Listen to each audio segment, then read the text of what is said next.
임금이 그 사람에게 왜 당신은 예복을 입지 않고 잔치자리에 왔느냐라고 물으니 그가 아무 대답도 하지 않습니다.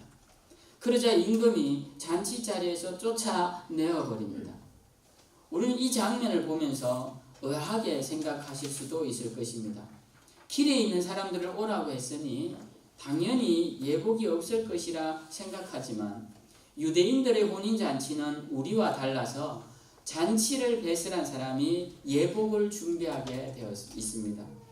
예복이란 말은 겉옷, 외투를 가리키는 말인데요. 혼주가 예복을 마련해놓고 잔치에 오는 사람들의 그 예복을 나누어 줍니다. 그럼 그것을 걸치고 들어가면 되는 것입니다. 오늘은 왕의 잔치이니까 그 왕의 잔치에 걸맞는 예복을 준비해 놓았을 것입니다. 그러니 그곳에 모인 대부분의 사람들이 예복을 입을 수 있었겠죠. 그런데 이 한 사람은 예복을 입지 않았다라는 것입니다.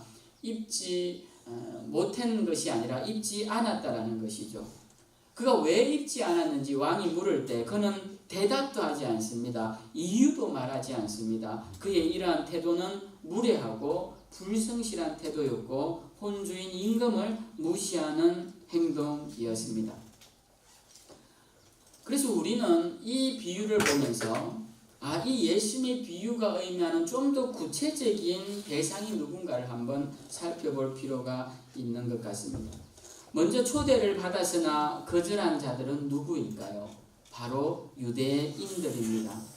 이들은 하나님의 백성으로 부름을 받았습니다. 아브라함과 야곱의 자손들로 하나님이 특별한 사랑을 받고 하나님의 백성으로 살았던 사람입니다. 그런데 이들은 하나님 나라의 백성임에도 불구하고 하나님 나라에 대한 관심보다는 자신의 나라에 대해 더 많은 관심이 있었던 사람들이었습니다. 하나님 나라를 향한 초대, 즉 하나님 아들의 초대에도 불구하고 그들은 이 땅 위에 이스라엘의 영화만 생각했다는 것입니다. 즉 그들은 이 땅의 밭일과 사업에만 관심이 있었던 것입니다. 그래서 하나님은 그들을 내버려 두십니다. 이제는 그 초대를 유대인이 아닌 길거리의 사람들에게 하시는데요. 길거리의 사람들은 바로 이방인들을 말하는 것입니다. 즉 우리 같은 이방인들을 말하는 것이죠. 그렇게 길거리에 있던 사람들이 바로 우리였습니다. 우리는 원래 초대를 받을 수 없는 자들이었습니다. 그런데 하나님께서 우리에게 초대장을 주셨어요. 길에서 헤매고 세상 가운데 있는 우리들에게 은혜의 초대장을 주셨습니다. 그 초대장을 받은 사람들은 이제 가기만 하면 됩니다. 오늘날 이스라엘이 아닌 이방 세계에 얼마나 많은 그리스도인들이 있습니까? 이 초대장에 응한 사람들이었다라는 것입니다. 그런데 문제는 그 중에 예복을 입지 않은 자들이 쫓겨난다는 사실입니다. 바로 이 예복의 의미하는 바가 무엇일까요? 사도 바울은 이 예복의 의미를 로마서에서 길게 설명합니다. 바로 예수 그리스도를 향한 믿음이라고 설명을 합니다. 바울의 표현대로 빌면 그리스도로 옷 입는 것이라고 말을 합니다. 우리는 초대받을 수 없는 이들이 초대받은 것입니다. 원래 우리에게 온 초대장이 아니라 은혜로 우리에게 주어진 것입니다. 그런데 초대를 받았다고 해서 다 잔치집, 다 하나님 나라에 갈 수 있는 것이 아닙니다. 우리가 교회를 다닌다고 다 천국에 갈 수 있는 것이 아닙니다. 예수 그리스도로 옷 입지 않고서는 하나님 나라에 갈 수 없을 것이고 잔치자리에 들어갔다가도 쫓겨나게 된다는 것입니다. 예수 그리스도로 옷 입는다는 것은 그분을 믿는 것을 의미합니다. 아브라함이 하나님을 믿음에 의롭다함을 얻은 것처럼 우리도 예수님을 믿을 때 그분이 우리의 구원자이심을 믿을 때 우리는 그분의 옷을 입는 것이고 그분을 통해 구원받을 수 있는 것입니다. 우리의 옷을 입고서는 구원받을 수 없다는 것입니다. 우리 교회에서 만든 브로셔가 있습니다. 이 브로셔 덕택에 우리 교회가 참 수준 높은 교회인 것 같다라고 평가를 받기도 했습니다. 참 잘 만들어진 것 같아요. 만드신 목사님 참 귀한 선물이기도 한데요. 여기에 보면 이 안에 이 앞면을 피면 작은 이야기가 나옵니다. 두 형제의 이야기이죠. 여러분이 보셨는지 모르겠지만 아주 짧은 이야기입니다. 한번 제가 간략하게 설명을 해보죠. 형제가 있었습니다. 전쟁에 부모를 잃고 두 형제는 서로 의지하며 어렵게 이른 시절을 보냅니다. 형은 바르고 정직하게 자라지만 동생은 방탕한 삶을 삽니다. 그러던 어느 날 동생이 피투성이가 된 옷을 입고 울면서 나타납니다. 사람을 죽였다는 것입니다. 형은 동생의 옷을 벗기고 다락방 은밀한 곳에 숨깁니다. 그리고 동생의 피 묻은 옷을 입습니다. 조금 있으니 사람들이 들이닥쳐 형을 살인자로 알고 끌고 갑니다. 그리고 형은 동생을 대신해 사형에 처해집니다. 얼마 후 동생이 숨어있던 집으로 편지가 옵니다. 형이 죽기 전 감옥에서 보낸 편지였습니다. 그 편지는 이렇게 쓰여져 있었습니다. 사랑하는 동생아, 나는 너의 살인자의 옷을 입고 죽지만 너는 나의 옷을 입고 나를 위해 살아주렴. 몇 날의 시간이 지났습니다. 방탕한 생활을 함께 즐기던 예전의 친구들이 찾아왔습니다. 다시 쾌락과 향락의 자리로 동생을 불러냅니다. 그때 동생은 자기의 입은 옷을 가리키며 이렇게 말합니다. 예전에 나는 죽었어. 이제 나는 이 옷 주인의 모습으로 살아야 돼. 그가 바라고 소원했던 그 길로 나는 걸어가야 해. 이렇게 이야기는 마칩니다.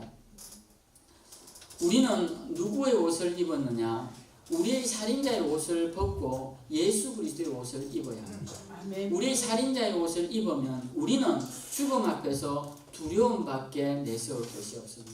그러나 우리가 예수 그리스도의 생명의 옷을 입는 순간 죽음을 극복할 수 있다는 소망의 메시지를 죽음 앞에서 우리는 던질 수가 있는 것입니다. 우리는 영원히 사는 것이 우리의 목적이 아닙니다. 우리는 죽음을 어떻게 극복하는지가 우리의 목적입니다. 죽음은 우리 모두에게 찾아올 것입니다. 그러나 우리 그리스도인들은 죽음 앞에 어떻게 서는지 그 모습이 멋있어야 할 것입니다. 며칠 전에 아는 후배 목사님이 왔습니다. 10년 동안 교계 연합신문에 기자로 활동하다가 목회를 하고자 이제 시작을 했는데 어느 교회 후임으로 3년간 가 있다가 거기에 목회가 너무 어렵고 힘들고 여러 가지 환경이 겹쳐서 목회를 그만두고 개척을 하려고 저에게 찾아왔습니다. 여러 가지 조언을 들으려고. 근데 그 목사님이 했던 말이 제가 기억이 납니다. 목사님, 우리가 돈이 없지 가오가 없습니까? 영화에 한 대목 같아요.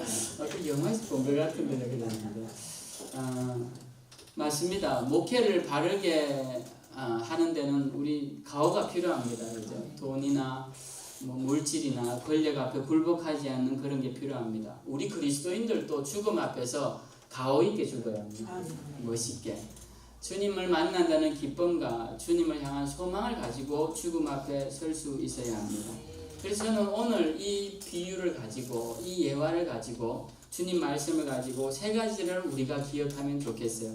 먼저는 하나님 나라에 소망을 가지자라는 것입니다. 이 땅에 소망을 둔 사람들은 이 땅을 떠나기가 싫습니다. 그러나 하나님 나라에 속한 사람은 하나님 나라에 가는 일을 기대하고 고대합니다. 우리에게는 이런 기대와 고대가 있어야 합니다.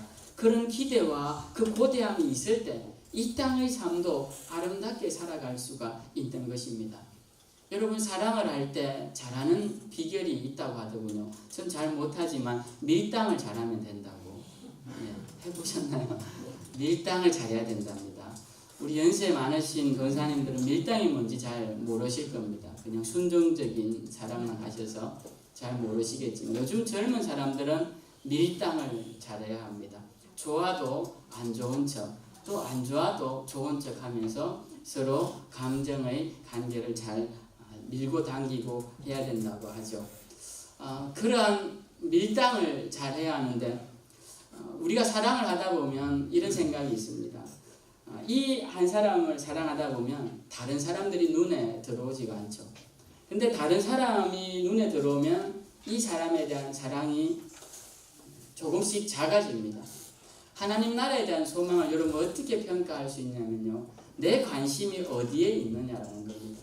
내 마음에 하나님 나라의 소망이 큰 사람은 세상을 향한 소망이 작습니다. 근데 내가 세상을 향한 소망으로만 가득 차 있다면 그 사람 마음에 하나님 나라에 대한 소망은 아주 작은 부분일 수밖에 없는 것이죠. 여러분은 하나님 나라의 백성입니까? 그렇다면 하나님 나라의 소망을 갖고 살아야 합니다. 그 하나님 나라에 대한 소망은 언제든지 내 마음 문을 열었을 때 내 심령 가운데 하나님 나라에 대한 소망과 고대함이 발견되어야 합니다. 내 심령의 문을 열 때마다 세상 일에 대한 염려와 세상 걱정과 성공과 세상을 향한 명예와 자랑으로 그 소망으로 내 심령이 가득 차 있다면 우리는 아직 하나님 백성이 아닐 수도 있다는 것을 잊지 말아야 합니다. 두 번째로 우리는 오늘 이 비유를 통해 함께 기억하고 싶은 것은 먼저 된 자가 나중되지 않도록 노력해야 한다는 사실입니다. 예수님은 참 특이하게 천국에 대한 비유를 말씀하시면서 먼저 된 자가 나중되고 나중된 자가 먼저 되라는 말씀을 여러 번 하셨어요. 근데 과연 이 말씀이 천국 비유와 적절한 연관성이 있나 생각해 보게 됩니다. 또 왜 자꾸 주님은 이런 말씀을 하셨을까 생각해 보면 하나님 나라에 들어가는 많은 사람들은 대부분 자신이 나중된 자들이었지만 겸손하게 주의 일을 감당하여 마지막에 먼저 된 자로 인정받았기 때문에 들어가지 않았나 이런 생각을 합니다. 하나님 나라에 들어가지 못한 많은 사람들은 자신이 먼저 된 자인 줄 생각하고 하나님 앞에서 교만하게 사람들 앞에서 거만하게 행하다가 하나님 나라에 가지 못한 것은 아닌가 이런 생각을 합니다. 그렇지 않고서야 주님이 왜 자꾸 이런 말씀을 하셨을까요? 오늘 22장이지만 먼저 앞장 21장에 보면 또 비슷한 말씀을 하십니다. 두 아들의 비유를 하시는데요. 어떤 사람에게 아들이 둘이 있습니다. 첫째 아들에게 일을 시킵니다. 너 오늘 포도원에 가서 일을 좀 해라 라고 하니 네 아버지 가겠습니다 라고 해놓고서는 가지 않습니다. 둘째 아들에 가서 아버지가 똑같이 말을 합니다.